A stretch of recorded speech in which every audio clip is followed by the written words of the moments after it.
Hi friends, నమస్తే అండి. నేను మీ Jyotsna. Welcome to my channel housewife kitchen creatives easy recipes అండి. ఈరోజు కూడా ఈజీ సింపుల్ రెసిపీతో మేము ముందుకు వచ్చాను. మన మిద్దె తోటలో చాలా వంకాయలు వచ్చాయండి.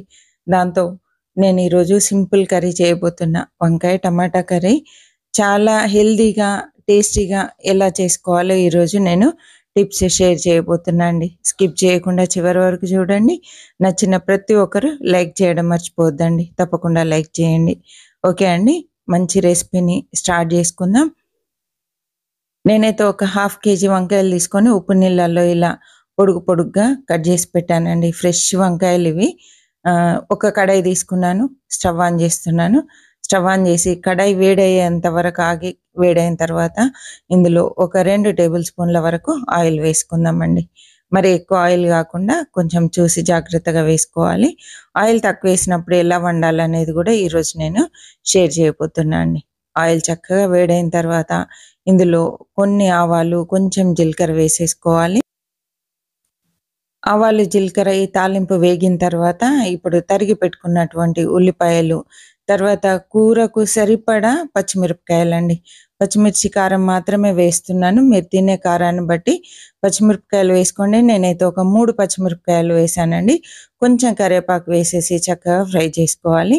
మనం కారం పొడి వేస్తాము అనుకుంటే పచ్చిమిర్చి తక్కువ వేయాలండి. నేనైతే కారం వేయట్లేదు, పచ్చిమిరపకాయల కారంతో చేస్తున్నాను. కొంచెము 1/2 టీ స్పూన్ వరకు అల్లం వెల్లుల్లి పేస్ట్ కూడా వేసుకొని చక్కగా ఫ్రై చేసుకోవాలి. పచ్చిమిర్చి కారంతో భలే టేస్టీగా ఉంటాయండి కూరగాయలు. కానీ మీకు ఆ పచ్చిమిర్చి కారం పడితేనే వేసుకోండి, లేదంటే మీరు కారం పొడి వేసుకోవచ్చండి.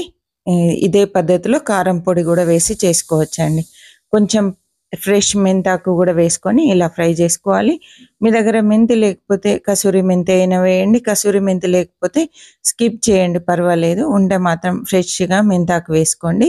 సూపర్ టేస్టీగా తయారవుతుంది. ఇప్పుడు కొంచెం పసుపు అండి, ఒక 1/2 టీ స్పూన్ వరకు పసుపు వేసేసి అంతా ఒకసారి కలుపుకోవాలి. అల్లం వెల్లుల్లి పేస్ట్ వేసాం కదండి, అది వేగుతుంటే కడాయికి అంతా అతుక్కుంది. పర్వాలేదు, మనము ఇప్పుడు టమాటా వేసి వంకాయ ముక్కలు వేసేసరికి అంతా ఊడొచ్చేస్తుందండి.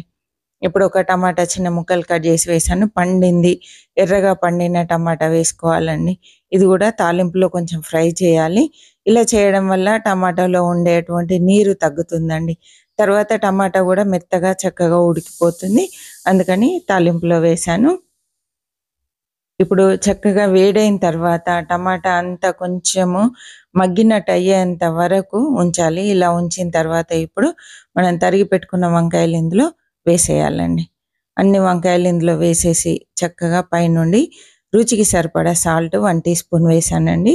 మీరు తినేదాన్ని బట్టి ఉప్పులు కారాలు అడ్జస్ట్ చేసుకోండి. కారం పొడి వేసేది ఉంటే కూడా ఇదే టైంలో కారం పొడి వేసుకోవాలండి. ఒక 1/2 టీ స్పూన్ కారం పొడి వరకు వేస్తే సరిపోతుంది. కాకపోతే మీరు తినేదాన్ని బట్టి వేసుకోండి. అంతా కలిపేసి చక్కగా మూత పెట్టి వంకాయలు మగ్గే వరకు ఇలా మధ్య మధ్యలో మూత తెరుస్తూ కలుపుతూ మనము వంకాయలు ఉడికించుకోవాలండి. చూసారా, తాలింపు అంతా ఊడి వచ్చేస్తుంది. ఇప్పుడు మనము ఇది వంకాయలు వేసిన తర్వాత కొంచెం ఫ్లేమ్ సిమ్లో పెట్టాలండి. మరి హైలో ఉంచితే మాడిపోతుంది. సిమ్లో పెట్టి ఇలా ఉడికించాలి. చూద్దామండి, ఒక 2-3 సార్లు నేను ఇలా మూత తీసి కలుపుతూ వంకాయల్ని ఉడికించాను. ఇప్పుడైతే చక్కగా వంకాయలన్నీ ఉడికిపోయాయి, కలర్ఫుల్గా తయారైంది. మీకు ఫ్రై లాగా కావాలంటే ఇలాగే ఉంచేసుకోండి. నేనైతే కొన్ని వాటర్ వేస్తున్నాను. వాటర్ వేయడం వల్ల కూరగాయలు చక్కగా ఉడికిపోయి మంచి టేస్ట్ వస్తుందండి. ఒక 1/2 టీ స్పూన్ ఎండు కొబ్బరి పొడి వేసాను, లేదా పల్లీల పొడి వేసినా బాగానే ఉంటుంది. మనము తినే ఫ్లేవర్ని బట్టి ఒక్కొక్కసారి ఒక్కొక్క పొడి వేస్తూ మారుస్తూ చేస్తే కర్రీస్ కొంచెం డిఫరెంట్గా టేస్టీగా తయారవుతాయండి. ఇప్పుడు మూత పెట్టి మనం వేసిన నీరంతా ఇనికిపోయే వరకు ఉడికించాలండి. ఇప్పుడు చూద్దామండి. చూసారా, నీరంతా తగ్గిపోయింది, లైట్గా నీరుంది. ఇప్పుడు మూత తీసి పెట్టి ఫ్రై చేయాలి. మీకు ఇప్పుడు ఫ్రై కావాలంటే హైలో పెట్టి ఫ్రై చేస్తే చక్కగా బ్రౌన్ కలర్ వచ్చేంత వరకు ఫ్రై చేసుకున్నారనుకోండి, మంచిగా డీప్ ఫ్రై అవుతుంది. లేదు అంటే ఇలాగే ఉంచేస్తే మనం అన్నంలో కలుపుకోవడానికి ముక్కలు మెత్తగా చాలా పర్ఫెక్ట్‌గా కర్రీ టేస్టీగా తయారవుతదండి. నేనైతే ఇప్పుడు ఇలాగే ఉంచుతున్నాను హెల్తీగా. ఊరికే ఫ్రై కర్రీస్ గూడా హెల్తీ కాదు. మనం ఆయిల్ తక్కువేసాం గాబట్టి, కొంచెం వాటరేసి నేను ఉడికించుకున్నానండి.